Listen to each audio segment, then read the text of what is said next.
तो दोस्तों आप सभी का स्वागत है राज अकेडमी में। मैं राज रंजन। तो आज की इस वीडियो में हम लोग देखने वाले हैं कि जो नया 25 में कानून बन के आया है वक्फ कानून, आखिर एक कानून है क्या, आखिर वक्फ का मतलब होता है। सब एक इस्लामी परंपरा है जिसमें कोई व्यक्ति अपनी संपत्ति या धार्मिक परोपकारी उद्देश्य के लिए अस्थायी रूप से समर्पित करता है। भारत में वक्फ संपत्ति के प्रशासन और प्रबंधन के लिए विभिन्न कानून बनाए गए हैं। जैसे इस्लाम का जो मेन किताब है कुरान, जिसका मेन जो आप कह सकते हैं प्रवर्तक के रूप में, जो मुस्लिम धर्म के संस्थापक के रूप में जो वर्कर है, इस व्यक्ति का नाम है मोहम्मद साहब। मोहम्मद साहब से जुड़ी हुई कई बातें हैं जो कुरान के बातों में पढ़ना है, और उन्हीं पर बनाए गए नियम कानून का जो पालन मुस्लिम धर्म यानी कि इस्लाम धर्म में किया जाता है। इस्लाम धर्म में होता क्या है कि परंपरा के अंतर्गत वक्फ एक सिस्टम है। वक्फ जो है एक सिस्टम है जिसके अंतर्गत कोई भी व्यक्ति अपने धर्म के लिए जमीन को दान दे सकता है, भवन को दान दे सकता है, अन्य किसी चीज का यदि दान करता है तो दान करने वाले प्रक्रिया को हम लोग वक्फ कहते हैं। आगे कहता है कि जो अधिनियम है, जो वक्फ कानून बनाए गए, नियम लाए गए, इस नियम का आखिर इतिहास क्या है। तो इस नियम के इतिहास के बारे में पता किया गया। 1954 में पहला वक्फ अधिनियम पारित किया गया था जिसमें वक्फ संपत्ति के प्रवर्तक के लिए प्रावधान किए गए थे। यानी कि 1954 ईस्वी में पहली बार ऐसा बनाया गया कि जो व्यक्ति इस्लाम धर्म को से आते हैं वह अपना किसी चीज का दान दे सकते हैं, और इस जो नियम के अंतर्गत देंगे, आखिर हम कैसे दें, तो कुछ न कुछ नियम बनाया जाएगा। तो जिस नियम के अंतर्गत आप अपने वस्तुओं का दान देंगे, अपने धनों का दान देंगे धार्मिक उद्देश्य से, उस नियम के लिए क्या गया कि शब्द को हम देंगे वक्फ कानून। और यही वक्फ कानून धीरे धीरे आगे प्रोसेस में आया। 95 में इसी अधिनियम को संशोधित करके नया वक्फ अधिनियम 1995 में लागू किया गया, जिसमें केंद्रीय वक्फ परिषद और राज्य वक्फ बोर्ड की स्थापना की गई। यानी कि 54 में एक सिस्टम लाया गया जिसमें केवल नियम कानून को बनाया गया, लेकिन 55 में इसे दो भागों में विभक्त किया गया, क्योंकि हम लोग सभी लोग जानते हैं कि जो हमारा भारत देश है, यह देश दो सिस्टम को मानता है। एक तो आपका केंद्र के लिए अलग सिस्टम है, एकात्मक व्यवस्था है, और राज्य भी इसके अंतर्गत काम करेगा। इसके लिए भारत में संघात्मक व्यवस्था लाया गया। संघात्मक व्यवस्था होने के बावजूद भी भारत में एकात्मक का लक्षण होता है, और ये सब दिन से चल आ रहा है। धीरे धीरे जब इस पर नियम कानून बनने लगे तो नियम कानून में कहा कि कुछ ऐसे नियम कानून हैं जो केवल राज्य सरकार बनाएगी, कहा गया कुछ ऐसे भी कानून रहेंगे जो केवल केंद्र सरकार बनाएगी, और दोनों को रूप में डिवाइड कर दिया। कब? 1955 में। फिर 2013 में संशोधन के माध्यम से वक्फ बोर्ड अधिनियम शक्ति प्रदान की गई, जिससे संपत्तियों के प्रावधान अधिक स्वतंत्र से कार्य कर सकते हैं। कहा गया कि जब 2013 आया, मतलब कुछ दिन पहले वह क्या 2013, तो 2013 में हम लोग धीरे धीरे इसमें काफ़ी अपडेट ला दिए, और ये तमाम चीज़ अपने अधिनियम के अंतर्गत काम कर रहा था। फिर 2025 में वक्फ नए नियम कानून बनाए गए, और अप्रैल 2025 में भारतीय संसद ने वक्फ संशोधन विधेयक 2025 पारित किया, जिसमें राष्ट्रपति की स्वीकृति के बाद लागू किया गया। इस संशोधन के प्रमुख उद्देश्य निम्नलिखित बताया गया। देखिए, कोई भी यदि नियम कानून, कोई अधिनियम बनाए जाते हैं तो उसमें वर्तमान स्थिति को देखते हुए संशोधन किया जाता है। ये संविधान में, जो संविधान के को हम लोग कहते हैं कि संविधान को लिखें, उन व्यक्ति का नाम है भीमराव अंबेडकर। तो उन्होंने कहा कि अपने अनुसार जैसे जैसे जिस प्रकार से समाज बदलेगा उस प्रकार से आप इसमें सुधार का कार्य कर सकते हैं, और धीरे धीरे संविधान के अंतर्गत इसमें सुधार किए गए। पहला इसमें विधि किया गया कि विविधता और पारदर्शिता, मतलब विविधता का मतलब तो एक दूसरे से भेदभाव करना, विविध होना, अलग होना, और इसका पारदर्शिता का मतलब होता है आर पार दिखाई देना, मतलब चीजों को हम आराम से देख सकते हैं, समझ सकते हैं। कहता है कि वक्फ बोर्ड में गैर मुस्लिम सदस्यों को शामिल किया गया, जिससे प्रबंधन में विविधता और पारदर्शिता बढ़े। गैर मुस्लिम क्या होता है? तो देखिए, जो मुस्लिम धर्म को मानते हैं वो अपना मुस्लिम है, लेकिन जो व्यक्ति मुस्लिम धर्म के नहीं है वो हिंदू धर्म को, सिख धर्म को, ईसाई धर्म को, उसको भी इसमें सदस्य बनाया गया। क्यों बनाया गया? ताकि कोई चीज होगा जो मुस्लिम ज्यादा अपने धर्म के लिए, अपने लिए नियम कानून ढेर नहीं बनवा ले। कोई अलग धर्म के लोग रहेंगे तो वो कहें कि नहीं ये गलत चीज है, ज्यादा आपको कुछ दिया गया आरक्षण तो इसका ज्यादा दुरुपयोग आप ना करें। इसलिए इसमें गैर अधिनियम जो गैर मुस्लिम लोग हैं उनको भी इसमें जोड़ा गया। कब? 2025 में। कहा है कि सरकारी निगरानी, सरकारों के वक्फ संपत्तियों के दावों की पुष्टि के अधिक भूमिका दी गई, जिससे भ्रष्टाचार और कुप्रबंधन को कम किया जा सके। सरकारी चीजों को भी कई अधिकार दिया गया। कहा गया कि जो वक्फ कानून है यह केवल मुस्लिम लोग के लिए ही बनाया गया, लेकिन यदि मुस्लिम लोग ज्यादा दुरुपयोग इसका करने लगे, इसके लिए सरकार को इस पर समय समय पर कानून बनाना चाहिए और इस पर सरकार भी कानून बनाने लगे ताकि इसमें ज्यादा कोई प्रबंधन में कुप्रबंधन न, इसका मतलब होता है नहीं होता है।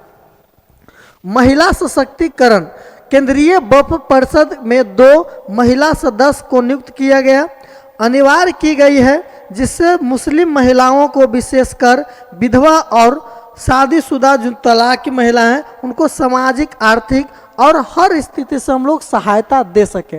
वक्फ कानून 2025 में पहले जो था वक्फ कानून, इसमें केवल मुस्लिम धर्म के जो पुरुष लोग हैं वही केवल इनमें सदस्य रहते थे, लेकिन 2025 में जो कानून लाया गया इसमें कई महिलाओं को इसमें ऐड कर दिया गया, ताकि महिला पुरुष दोनों रहेगा तो पुरुष कुछ अपने लिए नियम कानून बनाएगा, महिला लोग अपने अधिकार के लिए कुछ नियम कानून बनाएगा, और ओवर देखने के लिए गैर धार्मिक लोग रहेंगे जो मुस्लिम नहीं है, वो यदि दोनों के पक्ष में तर्क देते हैं तो वो नियम मान होगा, और दोनों के पक्ष में तर्क नहीं देते हैं तो वो नियम मान नहीं होगा। ये 2025 का वक्फ कानून माना गया है। आगे कहता है कि इसमें महिला को, कई महिलाओं को भी अनिवार्य किया गया। अगला कहता है कि विरासत स्थलों का संरक्षण। विरासत का मतलब होता है जो पहले से वो चीज हमारे यहाँ है। आप सुनो कि विश्व धरोहर कोई चीज है, कोई पुराना सिस्टम चला रहा है, पुराना कोई ताजमहल जैसा कोई घर है, ताजमहल जैसा कोई भवन बनाया गया, ताजमहल के जैसा कुछ और भी कई बनाए गए। तो उस प्रकार से यदि कोई भी इमारत है, कोई भी दरगाह है, कोई भी आपका सिस्टम है मुस्लिम धर्म के लिए, कोई भी उसका मजार है, तो ये सब के लिए नियम बनाए गए। तो इसके लिए कहा कि विरासत स्थलों का संरक्षण जो मुस्लिम धर्म का भी है, हिंदू धर्म नहीं, सिख धर्म नहीं, जो मुस्लिम धर्म का भी पुराना कोई स्थल खंड है, जो विरासत है और बहुत पुरखों से चल आ रहा है, उसका भी संरक्षण सरकार के द्वारा किया जाएगा। इस कानून 25 में लागू किया गया। ऐतिहासिक महत्व के वक्फ संपत्ति की सुरक्षा की विशेष प्रावधान की गई है। हालांकि इन संसाधनों को लेकर विभिन्न मुस्लिम संगठन और विपक्षी दलों को चिंता व्यक्त की गई है। उनका मानना है कि यह प्रावधान मुस्लिम समुदाय के अधिकारों को कमजोर कर सकते हैं और ऐतिहासिक मस्जिद एवं अन्य संपत्तियों के अधिग्रहण में मार्ग प्रशस्त कर सकते हैं। लेकिन कहता है वक्फ कानून की 2025 में लागू किया गया है, इसमें यहाँ तक आप सुनते आपको कहीं कोई गलत शब्द नहीं लगा, क्योंकि सही बात है, ज्यादा कोई किसी को अधिकार दे देंगे वो भी दिक्कत वाली बात है। कह रहा है कि इस कानून के अंतर्गत कई जो विपक्षी दल है, जिसका भी सरकार राज्य में हो या केंद्र में हो, कोई पार्टी का नाम नहीं लेने की जरूरत है, या तो उसका सरकार राज्य में हो या तो केंद्र में हो, तो जो उसके विपक्षी पार्टी है, जो विपक्षी दल है, वो कह रहा है कि नहीं सरकार गलत किया है, भाई ऐसा कानून नहीं लाना चाहिए। आखिर जो महिला मुस्लिम धर्म के है तो अपने लिए कुछ नियम कानून ला सकती है कि नहीं, तो उनके अधिकार को ही तो सरकार बढ़ावा दे रही है इस वक्फ कानून के माध्यम से। अगला कहता है कि संशोधनों का उद्देश्य वक्फ संपत्तियों को सुधार, पारदर्शिता एवं समावेशी लाना है, लेकिन इसके दृष्टिकोण से कई गलत भी लोग इसको ठहरा रहे हैं। अगला कहता है कि वक्फ कानून, पहला नंबर इसका वक्फ का पॉइंट है कि आखिर वक्फ कानून के अंतर्गत क्या किया रखा गया। कहता है कि वक्फ एक इस्लामी परंपरा जिसके अंतर्गत जमीन, भवन, दुकान आदि को अल्लाह की राह में अस्थायी रूप से दान देकर उसके उद्देश्य में धार्मिक, सामाजिक, परोपकारी कार्य जैसे आप कर सकते हैं। जैसे जो मुस्लिम धर्म के मेन जो भगवान से गॉड हम लोग कहते हैं वो अल्लाह है। हिंदू धर्म में हम लोग का गॉड है शंकर भगवान है, विष्णु भगवान है, ब्रह्मा जी हैं, और कई देवी देवता हैं। तो उस प्रकार से मुस्लिम धर्म में ये अल्लाह के लिए आप अपने दुकान को दान दे रहे हैं अल्लाह के नाम पर, कि जितना सब दुकान अल्लाह के नाम पर फ्री है, जिसको जो लेके जाना है लेके जाओ, या अपने आप घर को दान देते हैं, या जमीन को दान देते हैं, या अपने धन को, सोना चांदी है सबको अल्लाह के नाम पर आप दान दे रहे हैं, तो इस वक्फ कानून के अंतर्गत इसे रखा जाएगा। पहला नंबर, मस्जिद के नाम पर कुछ दे दिए, कब्रिस्तान के नाम पर कोई ज़मीन दे दिए, मदरसा का मतलब जहाँ स्कूल होता है उसके नाम पर दे दिए, अनाथालय के नाम पर दे दिए, गरीबों के सहायता के लिए कोई आप ज़मीन दे रहे हैं, भवन दे रहे हैं, दुकान की दान कर रहे हैं, तो ये सब वक्फ कानून के अंतर्गत रखा जाएगा। यही वक्फ कानून का कहने का मतलब, ये संपत्ति वाला आप कोई भी चीज़ अपना दान दे रहे हैं। अगला कहता है कि वक्फ बोर्ड की भूमिका आखिर क्या है। आखिर वक्फ बोर्ड जो बनाया गया उसका काम क्या है। कहता है कि भारत में हर राज्य में एक वक्फ बोर्ड बनाया गया है। इस संपत्ति, इन संपत्तियों का मतलब जो वक्फ बोर्ड है, इस वक्फ बोर्ड के अंतर्गत कई मुस्लिम धर्म के मेंबर को चुना जाएगा। कौन इसका सदस्य रहेगा, कौन इसका आपका मेन अध्यक्ष बनेगा, उसके लिए कई टीम बनाया गया। और बोर्ड का मतलब कोई एक चीज़ नहीं होता। जैसे आप कहेंगे घर में बोर्ड में से पंखा बंद कर दो, तो बोर्ड में केवल पंखा वाला स्विच नहीं होता, उसमें और भी कई स्विच रहते हैं। उसी प्रकार से किसी भी चीज़ में यदि बोर्ड शब्द लग जाए तो उसमें एक से अधिक सदस्य रह सकते हैं। अगला नंबर कहता है कि इसमें कितना रिकॉर्ड रखता है, देख रेख करता है, किराएदारों से वसूली करता है, अवैध कब्जों के खिलाफ कार्रवाई करता है। जो भारत में वक्फ बोर्ड बनाया गया, यह बोर्ड का काम समझो, यह बोर्ड रिकॉर्ड रखता है कि कितने मुस्लिम धर्म हमारे एरिया में रह रहे हैं। दूसरा इसका काम है कि उनका देख रेख, किसी प्रकार का उनसे कोई विवाद हो जाता है, आपस में लड़ाई झगड़ा हो जाता है, हिंदू मुस्लिम में बाय द वे किसी कारण विवाद हो जाता है, यही जो वक्फ बोर्ड है आता है और मुस्लिम धर्म अपना समझाएगा, हिंदू धर्म के लोग अपना अपना कुछ कुछ समझाएंगे। नॉर्मल हम लोग स्थिति को करते हैं। तो ये वक्फ बोर्ड एक अच्छा चीज़ भी है। किराएदारों से वसूली, जैसे आप मदरसा स्कूल के आगे कोई आप दुकान खोले हुए हैं, जो आपका कब्रिस्तान है उसके बगल में आप चादर वगैरह बेचते हैं, उसके बगल में आप दुकान लगाते हैं, या कहीं पर आपका दरगाह है, उस दरगाह पर आप अपना दुकान खोले हुए हैं, तो उसके लिए जो वसूली कितना रुपया लेना चाहिए दुकानदारों से। कोई हिंदू यदि आपसे लेगा किराया तो आप तो अंदर गुरनाइएगा कि तू कहा लाए नहीं किराया ले, तोर मंदिरवा में हमने जाइयो। तो इसके लिए बोर्ड कहता है कि मुस्लिम धर्म से आखिर वसूली कौन करेगा। तो कहा कि मुस्लिम धर्म के ही लोग बताएंगे कौन करेगा, और इस बोर्ड के अंतर्गत उनका चुनाव किया जाएगा। अगला कहता है कि 2025 में इस संशोधन का उद्देश्य क्या रखा गया। जो 25 का वक्फ कानून बना, इसमें क्या इसका लक्ष्य रखा जा रहा है। कहता है कि संशोधनों के उद्देश्य वक्फ बोर्ड में काम काज को पारदर्शी बनाना और यह सुनिश्चित करना है।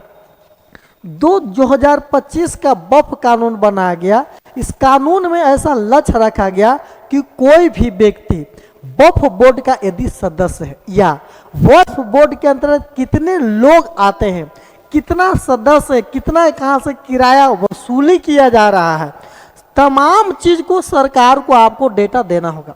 पारदर्शिता का मतलब होता है जिसको सब लोग आसानी पूर्वक समझ सके या देख सके। तो सरकार को अपना पूरा डाटा आपको देना होगा। जब तक आप सरकार को पूरा डाटा नहीं देंगे, सरकार को पता कैसे चलेगा कि हम उस मस्जिद पर इतना रुपया खर्च किए तो रिकवरी दर कितना है, कितना लोग पूजा करते हैं, इस मुस्लिम धर्म में कितना लोग कितना दिन पर क्या चादर चढ़ा है, आखिर इसका डेटा हम कैसे निकाल पाएंगे। इसलिए इसको सार्वजनिक किया जाए, पारदर्शी किया जाए। लेकिन मुस्लिम धर्म के लोगों का कहना है कि नहीं, हमारे धर्म की बात है, हम तो से कहा चर्चा करेंगे, तू कौन होता है हमारा चर्चा करवाए वाला। यही वाली बतिया दिक्कत कर रहा है। अगला नंबर कहता है कि वक्फ संपत्ति में दुरुपयोग न हो। वक्फ संपत्ति में दुरुपयोग न हो मतलब यदि कोई वक्फ बोर्ड जैसे बिहार में बना है तो इसके अंतर्गत जितना भी बिहार का 3800 जिला, सोच के देखिए बिहार के जो 3800 जिला है वहाँ पर कितने मदरसे स्कूल बनाए गए, कितने आपका मस्जिद बना है, कितने उसका कब्रिस्तान बना है, कितना दरगाह है, ऑल ओवर डाटा है किसके पास, वक्फ बोर्ड के पास है। तो सरकार कैसे जानेगी कि कौन एरिया में कितना मुस्लिम है, हमको कैसे रक्षा देना है, कितना उनको क्या सुविधा प्रदान करना है। यदि वो अल्पसंख्यक है तो उनको किस प्रकार से अधिक सुविधा दिया जाए। इसके लिए वक्फ कानून कहता है कि वक्फ के संपत्ति पर दुरुपयोग न हो।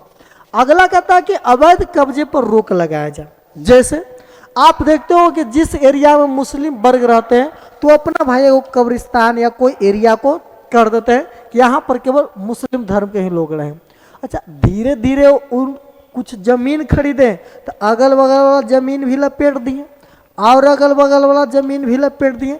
तो सरकार का केवल कहना है कि जिस एरिया को आपको आवश्यकता है ही नहीं, ठीक है, आपको हम जानते हैं कि आपके धर्म में लिखा गया कि दफनाना, तो आप अपने अनुसार उसको दफन कर रहे हैं। लेकिन कई ऐसे एरिया अभी भी आपके पास खाली है जिसका आप उपयोग नहीं कर रहे हैं, बरसों से नहीं किए हैं, तो उस वाला एरिया को यदि आप हमको सौंप देते हैं या अपने धर्म के लोगों को सौंप दीजिए, वहां पर किसी दूसरे प्रकार का यदि कोई व्यापार किया जाए तो फायदा देश को है कि नहीं। और देश को फायदा करवाने के लिए सरकार कुछ भी कर सकती है और यही बली बतिया वो कहती है। लेकिन कई जो विपक्षी दल उनको लग रहा है कि नहीं गलत हो रहा है, बाकी आपको ऑल ओवर समझ में आ जाए कि गलत है, नियम कानून की सही है, ये आपको खुद निर्णय इसका लेना है। बोर्ड में जवाबदेही हो। यदि किसी प्रकार का इनकम का वसूली किया जा रहा है, किसी प्रकार के बोर्ड के अंतर्गत कोई न्याय की प्रक्रिया की जा रही है, तो सरकार को इसका जवाब देना होगा। यही 25 में कहा जा रहा है। अगला कहता है कि महिलाओं की भागीदारी बढ़े। होता क्या है, कोई भी आप एरिया में देखेंगे कोई क्षेत्र का विकास हो रहा है तो वहां पर महिलाओं की संख्या सबसे कम है। और 25 का जो वक्फ कानून लाया गया है, वक्फ कानून, इस कानून के अंतर्गत सरकार का कहना है कि जिस अनुपात में मुस्लिम वर्ग में पुरुष लोग रह रहे हैं उसके कम ही अनुपात में महिला लोग को भी रखिए, ताकि महिला लोग अपने लिए भी कुछ कानून बनवा सके। अब महिला कहीं पर है ही नहीं तो महिला के बारे में आप क्या जान रहे हैं कि उनको क्या समस्याएं होती है, यही वक्फ कानून के अंतर्गत रखा गया और कुछ इसका मतलब खास नहीं है। अगला नंबर है चौथा, विवाद के मुद्दे आखिर क्या है। तो संशोधन के कुछ पहलू हैं जिसके लेकर विवाद हुआ। पहला, गैर मुस्लिम सदस्यों की नियुक्ति। कुछ मुस्लिम संगठनों का मानना है कि इसे धार्मिक मामलों में दखल हो सकता है। गैर मुस्लिम का मतलब जो मुस्लिम धर्म को नहीं मानते हैं या वो मुस्लिम नहीं है, हिंदू है, सिख है, ईसाई, इस प्रकार से कोई अलग धर्म से है। तो सरकार का कहा था, इधर हम लोग देखें कि सरकार कहता कि उसको भी सदस्य बनाओ, लेकिन मुस्लिम धर्म के लोग कहते हैं कि उसको हम कहाँ सदस्य बनाओ, हमारे धर्म में तुम्हारा क्या काम है, यानी हमारे अंगने में तुम्हारा क्या काम है, तुम अपन धर्म के अपन कानून बनाओ, हम लोग अपन धर्म मुस्लिम धर्म के अपन कानून बनाएंगे, तो तुम्हारे अंगने में हमारा क्या या हमारे अंगने में तुम्हारा क्या काम है। यही भली बतिया ये कह रहे हैं बार।